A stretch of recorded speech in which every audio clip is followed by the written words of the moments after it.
বিকল হয়ে পড়েছে মধ্যপ্রাচ্যের অর্থনীতির প্রাণকেন্দ্র দুবাই। মরুর এই দেশে দেখা দিয়েছে ভয়াবহ বন্যা, ঝড় ও ব্যাপক ভারী বৃষ্টিপাতের শিকার হয়েছে মধ্যপ্রাচ্যের উপসাগরীয় দেশগুলো।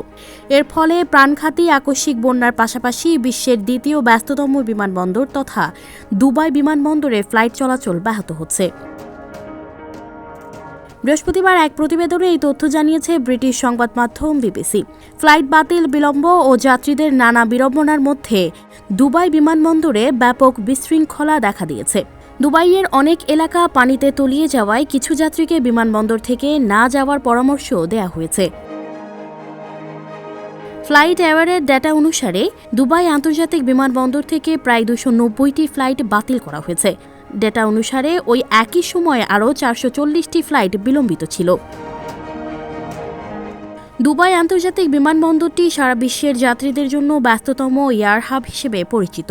বিমানবন্দরটি গত বছর 80 মিলিয়নেরও বেশি যাত্রীদের পরিষেবা দিয়েছে এবং যাত্রী পরিষেবার দিক থেকে এটি যুক্তরাষ্ট্রের আটলান্টার পরেই দ্বিতীয় অবস্থানে রয়েছে।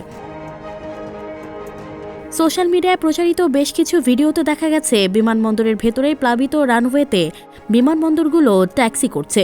এছাড়া বিমানবন্দরের পার্কিং লটে গাড়িগুলোকে অর্ধেক ডুবে থাকতে দেখা গেছে। এমনকি বিমানবন্দরের দিকে যাওয়ার রাস্তাগুলো পানিতে প্লাবিত হয়েছে। অবশ্য বৃষ্টিপাতের জেরে দুবাইতে কোনো মৃত্যুর খবর পাওয়া যায়নি। তবে রাস আল খাইমাতে আকস্মিক বন্যায় গাড়ি ভেসে যাওয়ার পর একজন বয়স্ক ব্যক্তি নিহত হয়েছেন।